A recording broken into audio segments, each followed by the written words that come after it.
委內瑞拉總統馬杜羅被捕，全球媒體都在瘋狂地報道，這是一場地缘政治的地震，是美國斩首行動的勝利。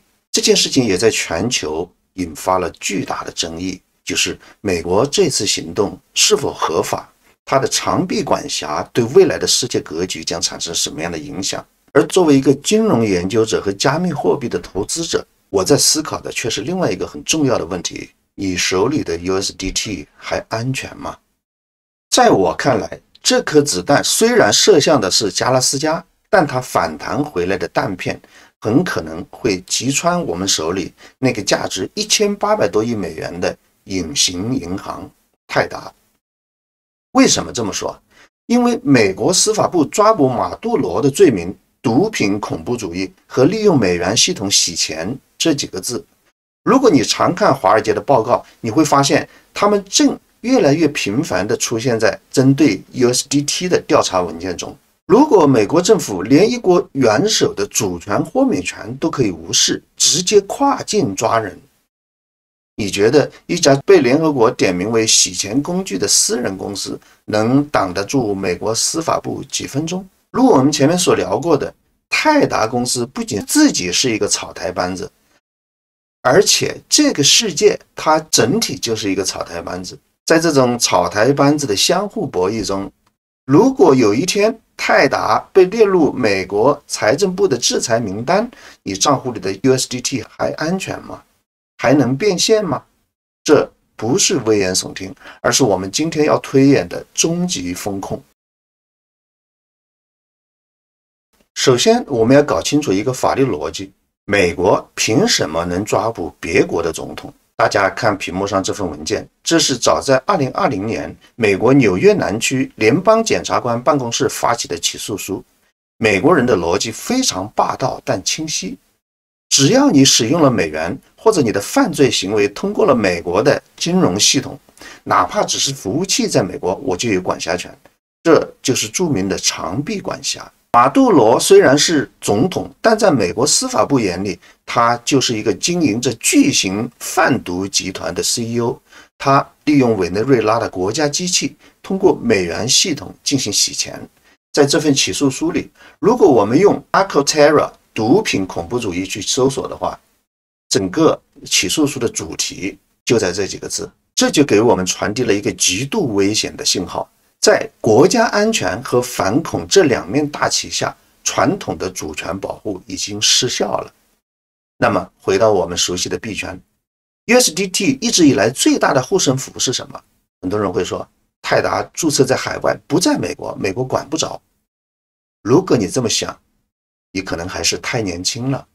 馬杜羅還在自己的總統府裡呢，美國人都管得着。泰達雖然註冊在拉美，但他每一筆 USDT 的背後都要通過美國的代理銀行或者托管機構來購買美債。只要他碰了美元，只要他買了美債，他就在美國司法部的射程之內。現在馬杜羅已經被抓了，這個判例一旦立下，針對泰達的圍獵就不再有法律障礙，只剩下時機問題。如果你覺得我是在做過度的聯想，那我們來看看證據。美國政府想动泰達，缺證據嗎？一點都不缺。證據一，聯合國的定性。2024年，聯合國毒品和犯罪問題辦公室 UNODC 發布了重磅報告，在報告裡白紙黑字寫着 USDT 已經成為東南亞地下錢莊、殺豬盤和洗錢活動的首選工具。在監管者眼裡，這就不是技術創新了，這是在給犯罪分子遞刀子。我們再看證據二，《華爾街日報》的爆料。《華爾街日報》曾多次引用知情人士的消息稱，美國司法部正在調查泰達是否被制裁的實體使用，比如哈馬斯，比如俄羅斯的軍火商。請注意，這與起訴馬杜羅的邏輯資助恐怖主義是完全同構的。想一下，如果美國財政部認定泰達實際上是在通過發行 USDT 幫助俄羅斯繞過 SWIFT 的制裁進行貿易結算，幫助哈馬斯轉移資金，那麼泰達就不再是一家金融科技公司，它會被直接定義為對美國國家安全的直接威脅。一旦上升到國家安全層面，那就不再需要美国證監會去打民事官司了，直接上场的就是司法部和联邦調查局。這就是為什麼我說馬杜羅被抓，讓 USDT 的頭上懸了一把達摩克利斯之劍。因為在美國政府的敘事裡，泰達正在扮演一個不受控的、服務於美國敵人的影子美聯儲。也就是說，泰達不僅自己是一個草台班子，他還將受到來自美國主權級別的更大草台班子的威脅。我知道這時候肯定會有一些技術信仰者跳出來反駁我說，老賀，區塊鏈是去中心化的，泰達只要不配合，美國也沒辦法。如果你這麼想，我只能再次說，你還是太年輕了。我必須給你上一堂殘酷的現實課。第一課 ，Tornado Cash 的前車之鑑。大家還記得 Tornado Cash 龍捲風混幣器嗎？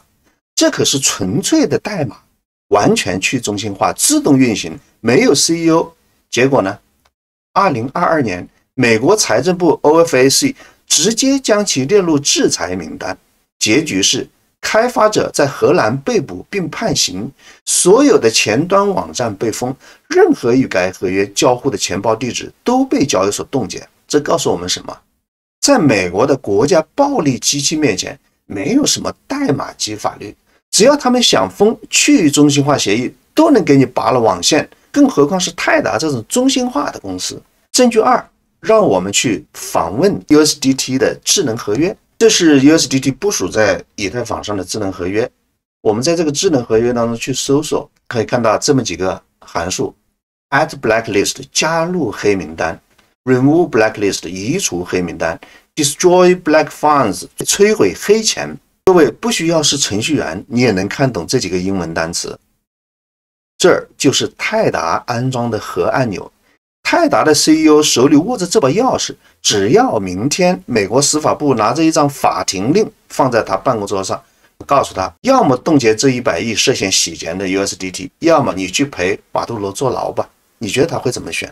他只需要點一下鼠標，你在鏈上的幾百萬 U 瞬間就會被銷毀，變成一串空氣代碼。這不是技術博弈，這是權力的壓制。在中心化穩定幣的世界裡，你的資產所有權本質上就是泰達公司給你的使用權。當然，如我們以前分析過的，泰達到現在還沒倒，是因為它背後有一個巨大的利益捆綁，那就是美債。所以泰達的頭上其實是有一個保護傘的。泰達現在是美國國債的前20大持有者之一，而他的托管人 Cantor Fitzgerald 的 CEO 盧特尼克。而卢特尼克的另一個身份是美國的商務部長，這某種程度上，這確實構成了泰達大到不能倒的護城河。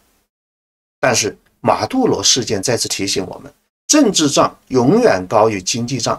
當反恐和維護美元霸權的意志佔據上風時，華爾街的利潤是可以被犧牲的。如果美國政府不再待見泰達，而是決定扶持合規的 stablecoin， 例如 USDC 來取代不受控的 USDT， 那麼獻祭 USDT 不僅能消除隱患，還能殺雞儆猴。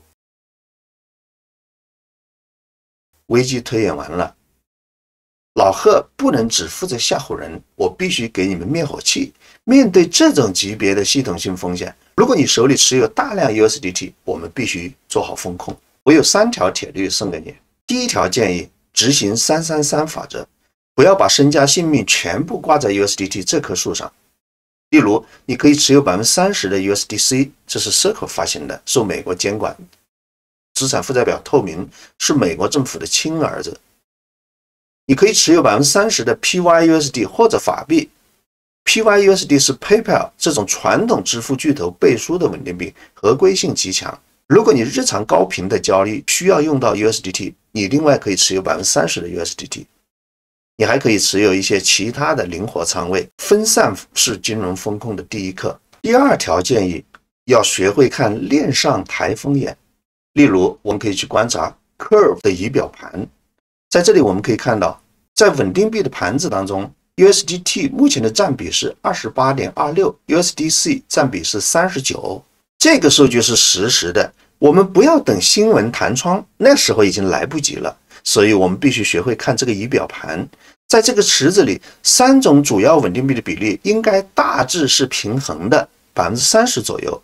如果某一天你發現 USDT 在池子裡的佔比突然飆升到70%、80%，說明什麼？說明鏈上的聰明錢正在瘋狂地將手裡的 USDT 拋進池子，換走其他穩定幣。這就是海嘯前的退潮。看到這個信號，別問為什麼，趕緊跑。建議3：終極避險，回歸硬資產。如果美國真的要對泰達動手，所有的法幣掛鈎穩定幣有可能都面臨信任危機。在那一刻，唯一沒有 CEO、沒有總部，也沒有凍結資產功能的，只有一個品種，那叫比特幣。在極端的監管風暴下，看似波動劇烈的比特幣反而是最安全的諾亞方舟。馬杜羅的被捕宣告了一個舊時代的結束，那個只要躲在境外就能对抗美國法律的時代，也許一去不復返了。泰達會不會成為下一個目標？我希望不會，但風控是我們生存的最基本要義。我的風控模型告訴我，必須做好這樣的準備。在這個市場裡，活得久比賺得多更重要。如果今天的視頻讓你出了一身冷汗，引發了你的思考，請點個讚，這能讓更多的人看到風險。最後留下一個思考題：如果 USDT 真的出現風險，你覺得那1800億資金會流向哪裡？是比特幣，還是回歸傳統銀行業？歡迎在評論區留下你的看法。我是老賀，咱們下期再見。